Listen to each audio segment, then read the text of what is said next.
ഷിരൂരിൽ മണ്ണിടിച്ചിലിൽ കാണാതായ അർജുൻ ഉൾപ്പെടെയുള്ള ആളുകൾക്കായി തെരച്ചിൽ ഇന്നും തുടരും. ട്രെഡ്ജർ ഉപയോഗിച്ച് ഗംഗാവലി പുഴയിലെ മണ്ണ് നീക്കുന്നതിനൊപ്പം പ്രാദേശിക മുങ്ങൽ വിദഗ്ധൻ ഈശ്വർ മൽപെ ഇന്നും തെരച്ചിലിനിറങ്ങുന്നുണ്ട്. ഇന്നലെ നടന്ന തെരച്ചിലിൽ ടയർ ഉൾപ്പെടെയുള്ള ഭാഗങ്ങൾ കണ്ടെത്തിയെങ്കിലും അതൊന്നും അർജുൻ്റെ ട്രക്കിൻ്റേതല്ല എന്ന് വാഹന ഉടമ മനാഫ് സ്ഥിരീകരിച്ചിരുന്നു. അലക്സ് റാം മുഹമ്മദും അരുൺ പൂപ്പറമ്പ് ഷിരൂരും നമ്മുടെ വാർത്താ സംഘം ഈ ഗംഗാവലി പുഴയ്ക്കരികിൽ തുടരുകയാണ്. ആദ്യം അലക്സ് റാം മുഹമ്മദ് ചേരുന്നു. Alex Ram Muhammad, good morning. Gangavali പുഴയ്ക്കരികിൽ നമ്മൾ നിൽക്കുമ്പോൾ ഇന്ന് എപ്പോഴാണ് തെരച്ചിൽ ആരംഭിക്കുക? ഇന്നലെ വളരെ പ്രതീക്ഷയായിരുന്നു, പക്ഷേ അവസാനം അലക്സ് റിപ്പോർട്ട് ചെയ്തതുപോലെ നിരാശയായിരുന്നു ഫലം. ഇന്നത്തെ അവസ്ഥ എന്താകുമെന്നാണ് നമ്മുടെ പ്രതീക്ഷ?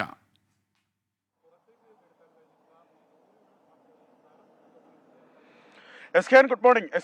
മൂന്നാം ഘട്ട ഷിരൂർ ദൗത്യത്തിന്റെ മൂന്നാമത്തെ ദിവസമാണിന്ന്.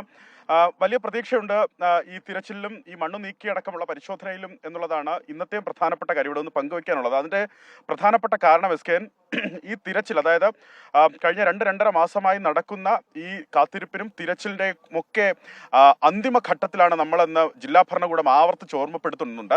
അതാണ് എൻ്റെ പിന്നിൽ കാണുന്ന ഈ ഡ്രഡ്ജർ വെസൽ തെളിയിക്കുന്നത്. ആ ഡ്രഡ്ജർ വെസൽ ഉപയോഗിച്ചുള്ള തിരച്ചിലായിരിക്കും ഏറ്റവും അവസാനത്തെ ഈ പുഴയുടെ അടിത്തട്ടിൽ നിന്ന് മണ്ണ് നീക്കം ചെയ്തുകൊണ്ട് നടത്തുന്ന പരിശോധനയായിരിക്കും അവസാനത്തെ പരിശോധന എന്നുള്ള കാര്യത്തിൽ തർക്കമില്ല. അതുകൊണ്ട് സ്വാഭാവികമായ പ്രതീക്ഷ എല്ലാവർക്കും എന്ന പോലെ നമുക്കുമുണ്ട്.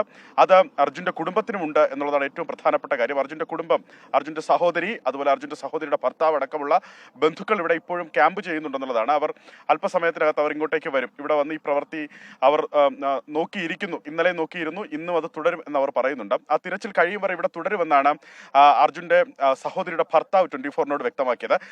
പ്രധാനമായി ഇന്നലെ ഉണ്ടായിരുന്നത് പോലെ തന്നെ 2 തരത്തിലെ പരിശോധന ഇന്നും തുടരും. ഒന്ന്, ഈ ഡ്രഡ്ജർ വെസൽ ഉപയോഗിച്ചുകൊണ്ടുള്ള മണ്ണ് നീക്കം ചെയ്തുള്ള പരിശോധന. പ്രധാനമായി ഈ 4 കോൺടാക്ട് പോയിന്റുകൾ കേന്ദ്രീകരിച്ചായിരിക്കും. അത് CP1, 2, 3 എന്ന് പറയുന്ന കോൺടാക്ട് പോയിന്റുകൾ ഈ ഡ്രഡ്ജർ വെസൽ കിടക്കുന്നതിന്റെ നേരെ പിൻഭാഗത്താണ്, ആ മൺകൂനകൾ കാണുന്ന ഭാഗത്താണ് ആ 3 പോയിന്റുകൾ ഉള്ളത്. ഞാൻ ഈ നിൽക്കുന്ന പ്രദേശം എന്നുള്ളത് നേരത്തെ ഇവിടെ ലക്ഷ്മൺ എന്ന് പറയുന്ന മനുഷ്യന്റെ ചായക്കട ഉണ്ടായിരുന്ന ആ സ്ഥലമാണിത്. ഇവിടെ നിന്നതൊക്കെ ഈ മണ്ണെടുത്ത് ഈ പുഴയിലേക്ക് കൊണ്ടുപോയി. അങ്ങനെ അവിടെ നിന്ന് ലക്ഷ്മൺ അടക്കമുള്ള അദ്ദേഹത്തിന്റെ കുടുംബാംഗങ്ങൾക്കും ഈ അപകടത്തിൽ ജീവൻ നഷ്ടപ്പെട്ടതാണ്.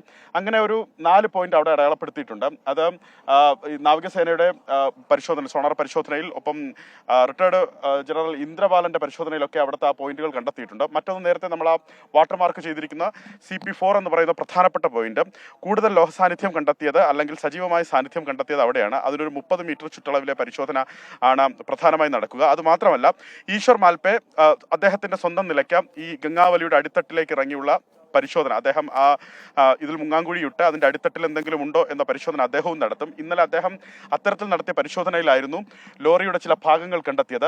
ഇപ്പോഴും ആ ഭാഗം ഇവിടെ കിടക്കുന്നുണ്ട്. ഒരു ഭാഗം അദ്ദേഹം ഇന്നലെ ആദ്യത്തെ തിരച്ചിലിൽ മുങ്ങാങ്കുഴിയിട്ട് കണ്ടെത്തിയ ലോറിയുടെ 2 ടയറുകളും ആ ആക്സിൽ ഭാഗവും ഇപ്പോഴും ഈ ഗംഗാവലിയുടെ കരയിലേക്ക് വലിച്ചിട്ടിട്ടുണ്ട്. ഉദ്യോഗസ്ഥർ, SDRF ഉദ്യോഗസ്ഥർ, ദുരന്ത നിവാരണ അതോറിറ്റി ഉദ്യോഗസ്ഥരും അതുപോലെ പോലീസ് ഉദ്യോഗസ്ഥരും ഒക്കെ ചേർന്നത് വലിച്ചിട്ടിട്ടുണ്ട്. അതിവിടെ കാണാം. മറ്റൊരു ക്യാബിൻ ഭാഗം ഇന്നലെ ഉച്ചയ്ക്ക് ശേഷം കണ്ടെത്തിയിരുന്നു. ഒരു ഡ്രൈവർ ക്യാബിൻ ഭാഗമാണ്, ഒരു ടാറ്റ വാഹനത്തിന്റെ, ടാറ്റ ലോറിയുടെ ഒരു ഡ്രൈവറിന്റെ ക്യാബിൻ ഭാഗം കണ്ടെത്തിയിരുന്നു. അത് ഇന്നലെ തന്നെ ഇവിടെ നിന്ന് വാഹനത്തിൽ എടുത്തു മാറ്റുന്നത് നമ്മൾ കണ്ടതാണ്. കുടുംബം പറയുന്നത്, കുടുംബത്തിന്റെ ഒരു പ്രധാനപ്പെട്ട പരാതി ഇതാണ്. അതായത് ഈ മുങ്ങൽ വിദഗ്ധരെ കേന്ദ്രീകരിച്ച് ഈ തിരച്ചിലിനെ മുമ്പോട്ട് കൊണ്ടുപോകാതെ പകരം ഡ്രഡ്ജർ വെസൽ ഉപയോഗിച്ചുകൊണ്ടുള്ള മണ്ണു നീക്കം ചെയ്തുള്ള പരിശോധനയ്ക്ക് മുൻഗണന നൽകണം എന്നുള്ളതാണ് കുടുംബം പറയുന്നത്. അതല്ല എങ്കിൽ സ്വാഭാവികമായി നടന്ന അപകടമാണ്. അപകടത്തിൽ മറ്റു പല വാഹനങ്ങൾ ഇതിനുള്ളിലേക്ക് പോയിട്ടുണ്ട്. അങ്ങനെയെങ്കിൽ ആ മുങ്ങൽ നടക്കുമ്പോൾ സ്വാഭാവികമായി മറ്റു വാഹനങ്ങളുടെ ഭാഗം കണ്ടെത്തും. അത് കണ്ടെത്തിയാൽ ഈ ഡ്രഡ്ജർ വെസലിന്റെ പൂർണ്ണമായ പരിശോധനയും മണ്ണ് നീക്കം ചെയ്യുന്നതും അതിന്റെ എഫേർട്ടുമെല്ലാം ആ വാഹനങ്ങൾ കണ്ടെത്തുന്നതിലേക്ക് ആയി മാത്രം ചുരുങ്ങിപ്പോകും എന്നാണ് ഈ കുടുംബം പറയുന്നത്. അങ്ങനെ 1-2 വാഹനങ്ങൾ ഇതിനുള്ളിൽ പോയിട്ടുണ്ടെന്നുള്ളതാണ് അവരുടെ പരാതി. അവർ പറയുന്നത് ഈ മുങ്ങൽ എന്ന് പറയുന്ന ഈ ഡൈവിങ്ങിനെ പിൻപറ്റി ഈ തിരച്ചിൽ കൊണ്ടുപോകാതിരിക്കുക, പകരം ഈ ഡ്രഡ്ജർ വെസൽ ഉപയോഗിച്ച് മണ്ണ് നീക്കം ചെയ്തുള്ള പരിശോധന അതിന് പ്രഥമ പരിഗണന നൽകിക്കൊണ്ട് ഈ തിരച്ചിൽ നടത്തണം. ഡൈവിംഗ് അനുബന്ധമായി നടന്നുകൊള്ളട്ടെ എന്നുള്ളതാണ് കുടുംബം പറയുന്നത്. എന്നാണെങ്കിലും ഒരുപക്ഷെ അതിന് തന്നെയായിരിക്കും മുൻതൂക്കം നൽകുക. ഇന്നും നമ്മൾ കഴിഞ്ഞ ദിവസം ഉണ്ടായിരുന്നതുപോലെ കാർവാർ MLAയും അതുപോലെ ഉന്നത ഉദ്യോഗസ്ഥർ അടക്കമുള്ളവർ ഇവിടെ എത്താൻ സാധ്യതയുണ്ട്. 8 മണിക്ക് ഈ തിരച്ചിൽ ആരംഭിക്കും എന്നുള്ളതാണ് മനസ്സിലാക്കുന്നത്. ഇന്നലെയും 8 മണി എന്നുള്ള സമയമാണ് പറഞ്ഞിരുന്നത്. പക്ഷേ ഇന്നലെ ആരംഭിച്ചപ്പോൾ ഏതാണ്ട് 9 മണിയായി. ഈശ്വർ മാൽപെ ഇന്നലെ 6 മണിയോട് കൂടി എത്തിയിരുന്നു. ഈശ്വർ മാൽപെ ഇപ്പോൾ എത്തിയിട്ടില്ല, പക്ഷേ ഈശ്വർ മാൽപയും എത്തും എന്ന് അദ്ദേഹവും അദ്ദേഹത്തിന്റെ ടീമും അറിയിച്ചിട്ടുണ്ട്. മറ്റു സജ്ജീകരണങ്ങളും സംവിധാനങ്ങളും എല്ലാം ഓക്കെയാണ്. ഇതിലെ ഉദ്യോഗസ്ഥർ, അതായത് ഡ്രഡ്ജിംഗ് വെസലിലെ ഉദ്യോഗസ്ഥരെല്ലാം ഉണ്ട്. ഈ ഡ്രഡ്ജിംഗ് വെസൽ അതൊരു സുരക്ഷാ പ്രാധാന്യമുള്ള വെസൽ കൂടിയാണ്, വാഹനം കൂടിയാണ്. നമ്മുടെ ആ റോഡിൽ കാണുന്ന ആ ലോറി കാണുന്നില്ല, ആ ലോറിക്ക് മുകളിൽ ഘടിപ്പിച്ചിരിക്കുന്നത് അതിന് രാത്രി കാവൽ ഒരുക്കുന്നതിന് വേണ്ടിയുള്ള ലൈറ്റുകളാണ്. നമ്മൾ ഇന്നലെ രാത്രി വരുമ്പോൾ ആ ദൃശ്യങ്ങൾ കണ്ടിരുന്നു. ഇവിടെ 3-4 ജീവനക്കാർ ഈ വാഹനത്തിന് കരയിൽ തന്നെ, ഈ ഗംഗാവലിയുടെ കരയിൽ തന്നെ കാവലിരിക്കുന്നത് കണ്ടതാണ്. അത്തരത്തിൽ പ്രധാനപ്പെട്ട ഒരു വിഷയം, ഒരു വെസൽ കൂടിയാണ് ഇത്. 3 ദിവസത്തെ കരാർ എന്നുള്ളതാണ് അവർക്ക് നൽകിയ അനുമതി. പക്ഷെ അത് 10 ദിവസം വരെ വേണമെങ്കിൽ അത് ആ തിരച്ചിൽ നീട്ടാം എന്ന് പറഞ്ഞിട്ടുണ്ട്. ഏതാണ്ട് 85 ലക്ഷം രൂപ 90 ലക്ഷം രൂപ മുടക്കിയാണ് ഈ തിരച്ചിൽ, ഈ മണ്ണു നീക്കം ചെയ്തുള്ള തിരച്ചിൽ ഈ ഗംഗാവലി പുഴയുടെ അടിത്തട്ടിൽ നടക്കുന്നത് എന്നുള്ളതാണ് ഏറ്റവും പ്രധാനപ്പെട്ട കാര്യം.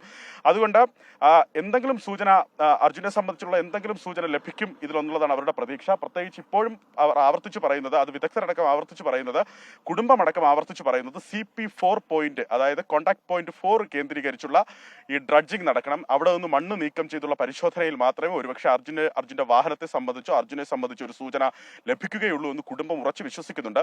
അങ്ങനെ ഒരു അഭിപ്രായം അവർ പറയുകയും ചെയ്യുന്നുണ്ട്. സ്കാൻ അത് മുഖവിലേക്ക് എടുക്കേണ്ടതുണ്ട് എന്നുള്ളതാണ് ഇവിടെ നിൽക്കുമ്പോൾ മനസ്സിലാകുന്നത്. എന്താണെങ്കിലും അല്പസമയത്തിനകത്ത് കഴിഞ്ഞ ദിവസത്തെ പോലെ ഈ ദൗത്യം ആരംഭിക്കും.